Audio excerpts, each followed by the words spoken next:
This is the Late Late Lunch Show with Rod Maxwell. Supported by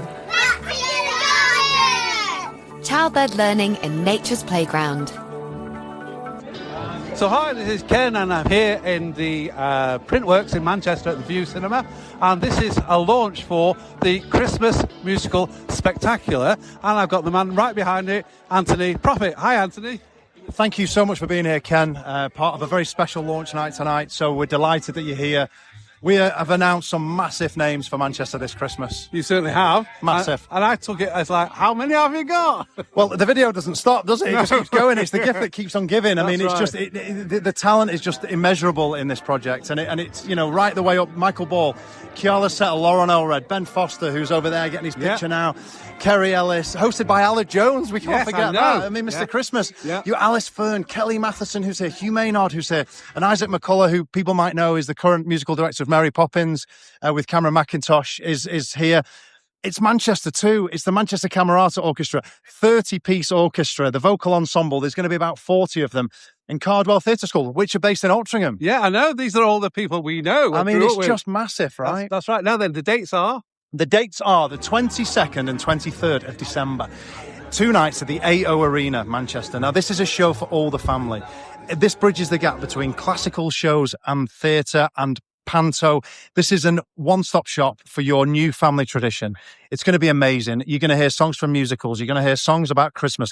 You're going to see debut duets. You're going to feel real magic, and you're going to create some very special moments. So Christmas comes to Manchester. When do we get tickets? Well, right now it's all about sign-ups. So hit the website, sign up. Tickets go on sale next Thursday. And the website is? christmasmusicalspectacular.co.uk. Anything smaller? Yeah. Well, just go on the socials. Christmas Musical Spectacular. Right. But you can get there through the AO Arena websites. You can get there through Forever Manchester. And if you just search for it now, you'll find it. Okay, and a bit of background if you don't mind. So when did you develop this? We've been on this project for almost 1 year. To develop an arena-sized show is no mean feat. It's amazing. To pull these artists together is enormous. So yeah, it's been a real love project for a long time, and we're so glad to finally get it out in the open. I think you've kept me on hooks all the time. you even said you want somebody in from New York, and I was thinking, who is it? Yeah, well, that's Lauren Elred, you know. Yeah. So Lauren's flying in for Christmas. Brilliant. Okay, and can I say thank you to you and Ed for putting all this together, and I hope Manchester supports you. You're a star, Ken, and I'm sorry I've not been able to see as much of you as I'd like, but thank you so much. We're around. You're listening to the Late Late Lunch Show with Back to the Garden Childcare, where little explorers grow naturally. So down here at the launch of Christmas Music Spectacular, which will be happening in the AO Arena in Manchester in 22nd, 23rd of December. Delighted to be speaking with the man who's the conductor of music, the musical director, I guess, is Isaac McCullough. Isaac, my first question is, Christmas music is so broad. How do you decide what you're going to put in and leave out? Yeah, it's a pretty big task. We've been very fortunate to be able to book some incredible artists as part of our lineup in the cast here. So one of the hardest things for Edward, the creative director, and myself was to work out what we're going to put in the programme. So many of these people in the show have done so many incredible, huge productions worldwide. So we've had to be a little bit careful with what we put in, and sometimes we've had to leave some things out. But no, the responsibility is great. It's a big one to be in charge of the music of people's Christmas celebrations. And when you think of Christmas, have you got a go-to piece of music that for you just defines it? I love O Come, O Come, Emmanuel. Which is more of a classical hymn, I guess. Yeah? Yes, it's really one of my favourites. I did a show once called Thirds Through Christmas Spectacular, which was a really great Christmas show in Norfolk. And that's dripping in Christmas numbers. And it was in the show that I did that year. It's remained with me ever since then. And you can hear the choir in the background. It's very atmospheric. And you're going to be conducting the Camerata. The Manchester Camerata, yeah. We've got a 30-piece orchestra made up of the brilliant players of the Manchester Camerata, one of the best orchestras in the world. And they're a really great ensemble for this because they don't just do classical music, they do all types of music from club music. They'll be part of an Ibiza Classics concert, to musical theatre, to jazz, to Mozart symphonies, to opera. They're a really great bunch to get involved with, and I'm really excited to work with them. Well, we look forward to seeing you and hearing you at Christmas. You too. Look forward to welcoming you there. This is the Late Late Lunch Show with Rod Maxwell on Radio Alti. So here we go. It's Ken here and the Christmas Spectacular, and I'm with Hugh Maynard. Hello, Ken. How are you doing? I'm absolutely fine. Now, you're one of the stars, aren't you? I'm one of the twinkles. I certainly am, yes. The yes. Twinkles. I like it. I like it. Now then, you've got a back history of musicals, haven't you? Oh, my gosh. I've been so fortunate in my life, starting with the Jesus Christ Superstar with Lloyd Webber, The Lion King, Sister Act with Whoopi Goldberg. The list Brilliant. goes on and on and on, yes. So where do you get it all from? I don't really know.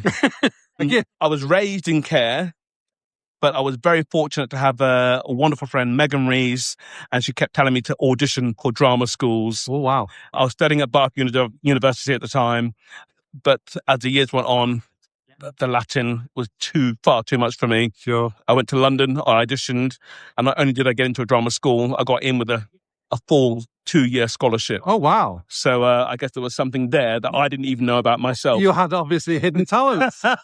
I think so. Now then, brought him up in Birmingham. No accent, though. No, I'm sorry, no. Not even Dudley or... Dudley or No. Solihull, no, Yeah. no. You don't do that. And you moved off to Devon, I believe. I moved down to Devon with my foster family.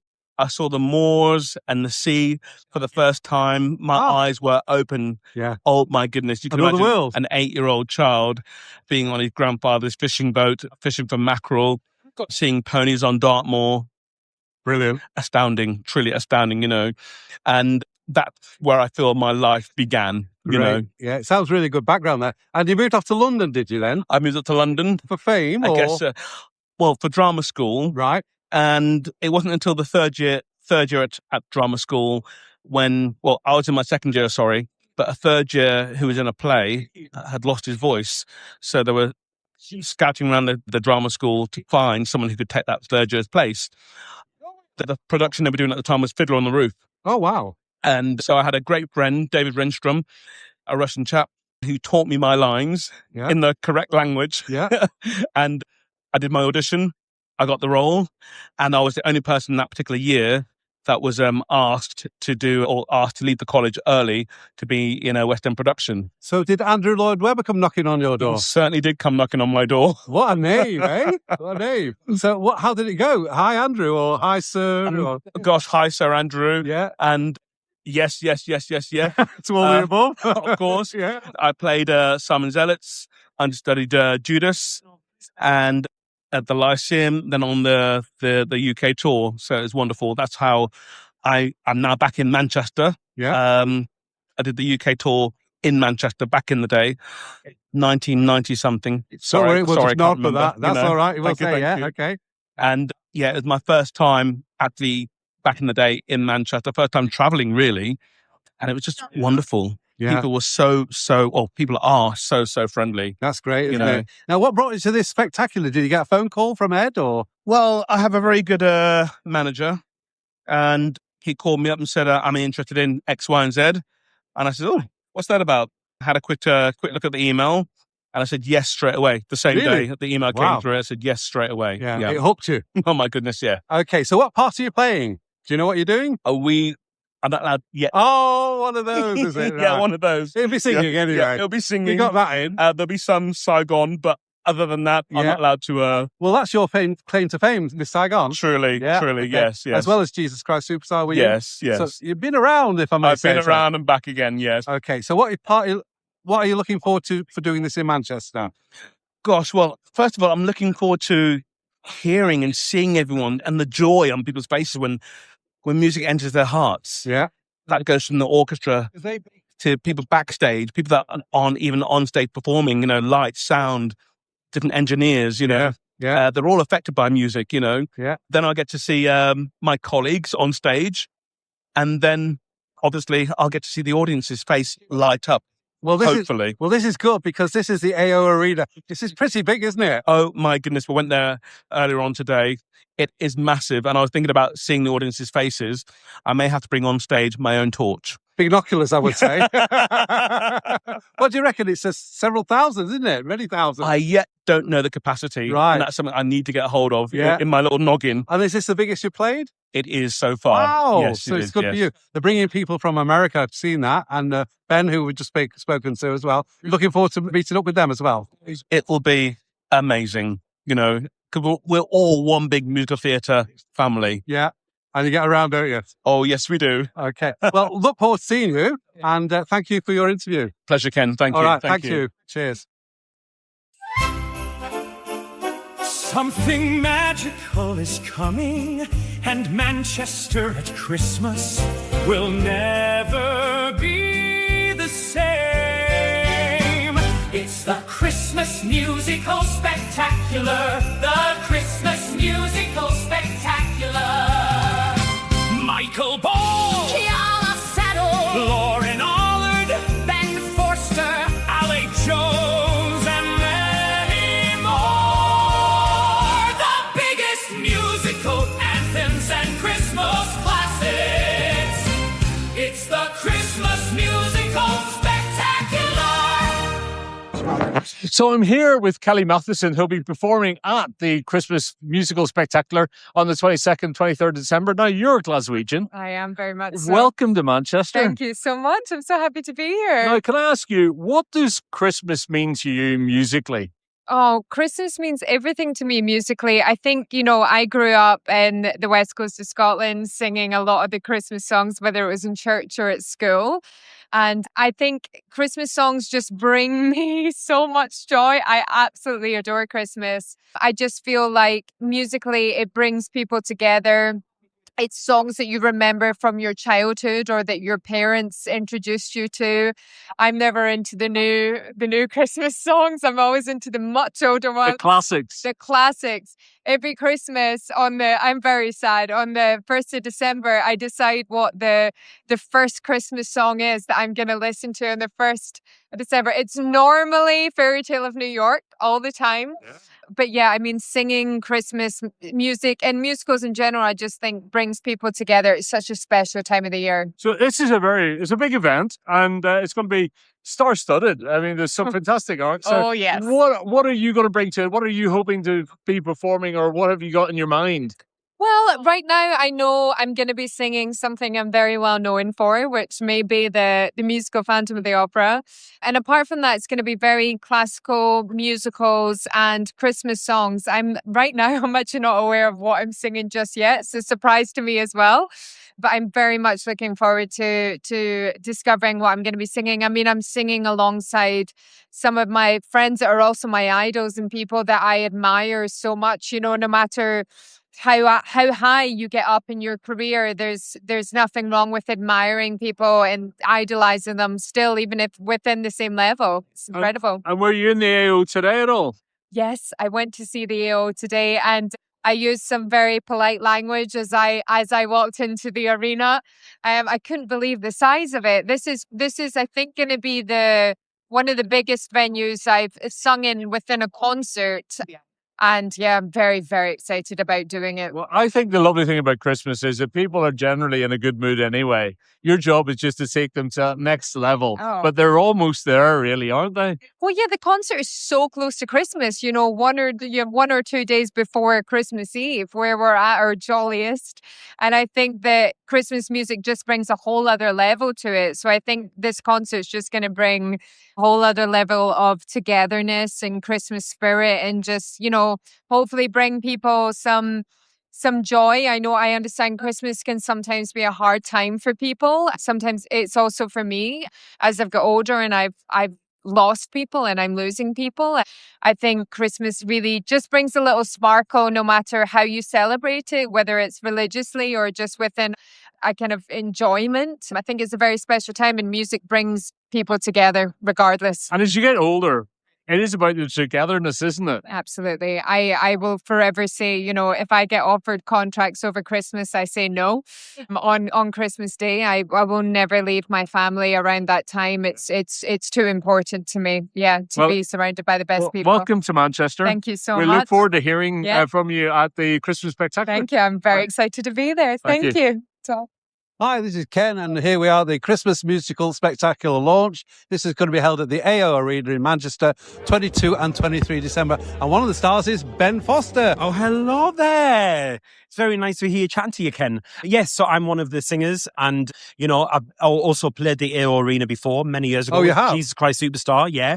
I was lucky enough to play Jesus there for a couple of years running. So, I love Manchester. I love this arena. I love the place. I also played Elf in Manchester back in 2017. I heard. Which was, I loved. So, you can't go anywhere in the world and get an audience quite like the one in Manchester, I've got to say. Well said. You're always the best audiences. So I know that this show is going to feel magical. I know you're going to get in the Christmas spirit. I know it's going to feel electric. I know it's going to be a night to remember. So yeah, I'm really, really excited for it. Do you know what you're going to be singing? I'm definitely going to give you a little bit of Phantom. Right. I'm definitely going to be giving you a little bit of Jesus. Yeah. Definitely going to be giving you a little bit of Christmas. Of course. So yeah, I think there's a lot of good stuff in there. Can we get some vowels down here? Oh, no, you'll have to wait. Buy a ticket. Now then, I'm going to say to you, stotty cake.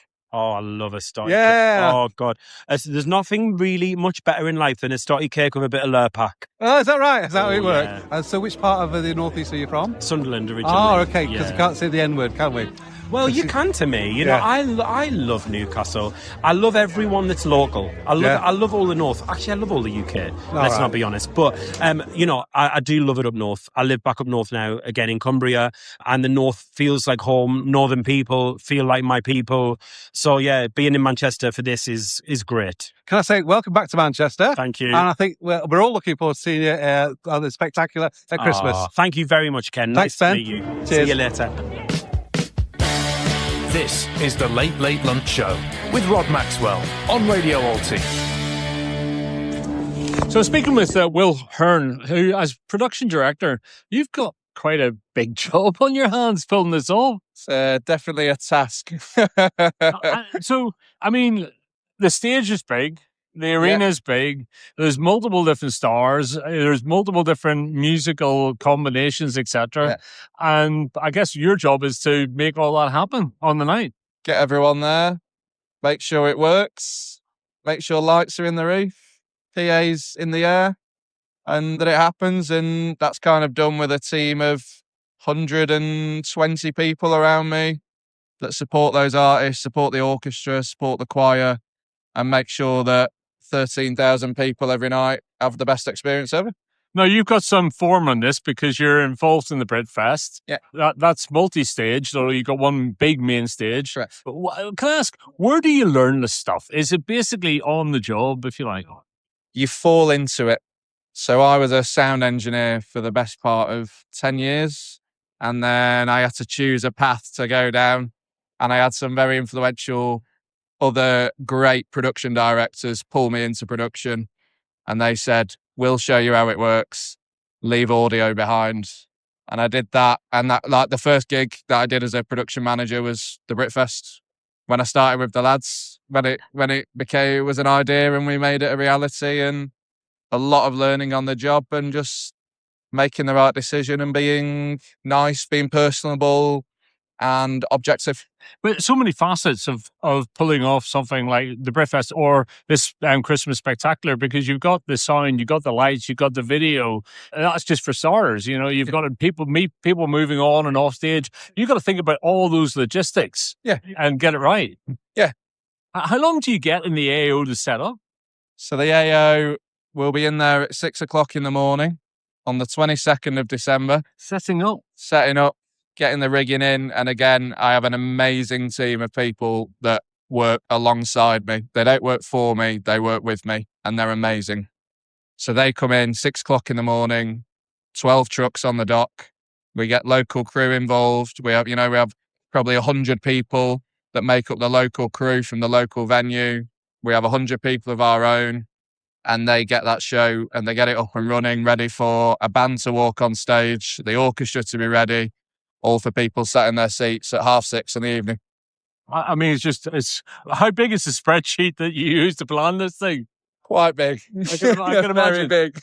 but what's the buzz you get out of it? I just love it. I love working with the guys. I think that's the main thing. Me, Ed, Anthony, there's a few other people behind the scenes, but We work really well together. I just love to be able to connect people that are working on my side of the industry, technicians, and also respect their practice and what they do and give them a platform to do it really well. And if I can do that by making sure everything just runs smoothly with their help and building great relationships, for me, that's enough. I don't want glory from it or anything. I'm not, but you'll see, like when I stood up there tonight, I'm like a 2-second guy. Yeah, here's the gig done. I'm very short and sweet, but behind the closed doors, you'll see me. I'll be on hour-long phone calls with like our front of house engineers, our suppliers, managing those relationships, and I think that's really what I love. But it's something in the UK that actually we're really quite good at, aren't we? We are leaders of production in the UK. Yeah, I work a lot and have worked a lot in many other markets, Europe, the Middle East, Australia, and there's a reason that you'll find a British production team leading those events but we have access to so many amazing things here. And that is the whole reason that we're sort of industry leaders from a production perspective, is that we have the ground and places like the AO that let us test these things out. That is the only reason that we're great at it. And but there's amazing other people coming up, like other projects, but I do a lot of the work in Saudi. We've trained up the local workforce there. And now you've got amazing production managers coming out of Saudi Arabia who are taking it with that UK initiative. They've seen the Brits come in and do it, and the Americans come in and do it. And yeah, it's a good, we help set a pretty good base of what is acceptable. So when does the planning start, or has already started? January the 1st, 2026 is when this started. Yeah, the benefit with the guy, we get on things early. We know it pays to do good prep, good planning for a successful show. The guys respect that. We get involved on everything very early on, and it really helps build the success of a show like this. Well, I might see you in the field of Bridfest, but I'm sure you will do. Very best of luck. Thanks for your time. Thank you very much. So down here at the Christmas Musical Spectacular, which is happening, the launch is happening in May, but we're actually all feeling quite Christmassy. I'm talking to two guys from Forever Manchester. It is Anne-Marie and Jill. Now, you guys are the designated charity for this event, and I personally know a lot of the work that you do because we've been very lucky to be working with you and actually had money from you that's helped us to put something back in the community. But what does it mean for Forever Manchester to be involved in something like this? It's a really great opportunity, and we're so grateful to Ed and Anthony for choosing Forever Manchester, and it's come off the back of a long-term partnership that we have with the AO Arena as well. And I think for me, Forever Manchester is about making people happy, giving people in Greater Manchester the opportunity to have a smile on their face through lots and lots of really small acts. So we support grassroots communities, and there's 20,000 grassroots communities all the time acting across Greater Manchester, and we help them with small amounts of funding to help them do what they know is great within their area. So this event is going to put the smile on so many faces of people in the arena, but then when they leave the arena and the money comes to Forever Manchester, and we'll redistribute that. And that will put the smiles on the faces of many, many people in local communities. And legacy is a word that's often used, but even something as simple as coming to this, you're leaving a bit of a legacy because you're giving something, you're forwarding on a gift, if you like. Is that what's part of what you're up to? Absolutely. So the money raised at the event will then go into Greater Manchester and make a difference to the people in Greater Manchester. So we've had a great night. I mean, some people have a great year. It might be as simple as turning the lights on at the local community centre. It might be as much as having something to do on a Tuesday so you're not feeling lonely and have no purpose to wake up. I was chatting to a lady recently, and she'd unfortunately been to a funeral and she didn't want to go home, and the person sitting next to her said, "Come with me to Knit and Natter." Now, to you and me that might sound like, oh, just go along to Knit and Natter, but actually what that meant is that she didn't go home to a lonely house and she didn't go home and feel sad. She made friends, and now she's doing lots of that activity and just a sense of purpose. And that's something I like about what you guys do. Sometimes charity can be about big things, but sometimes it can be as much as having a natter with somebody and making them feel like somebody actually cares about them. That's it. I mean, the grants that we provide can be as little as £200. At Christmas, we usually give out small awards of £200 so that individuals and communities can just get together and celebrate with each other. We give out grants up to, the most we've ever given out is £5,000. But some groups, all they want is, as Anne-Marie was saying, some money so they can hire a room, or some money so they can buy paint materials, easels, so they can do some painting, some money just so that older people can come together and have lunch and a cup of tea. That's what we're small to the smaller communities, so that they can do what they love doing in their communities. So, Anne-Marie, when people come to this, and it'll be a wonderful occasion, it'll be international, star-studded, they can be reassured that there's money going towards local charities through Forever Manchester, going to people at a time when we all feel a little bit more charitable. We feel it, don't we? We do, absolutely. At Christmas, it's a time of giving. And by coming to this event, you'll have a wonderful time, but you're also giving back. You're giving back to people in Manchester who need a little bit of a hands up to make their day a little bit better and put a smile on their face. Wonderful. Thank you, guys. You will.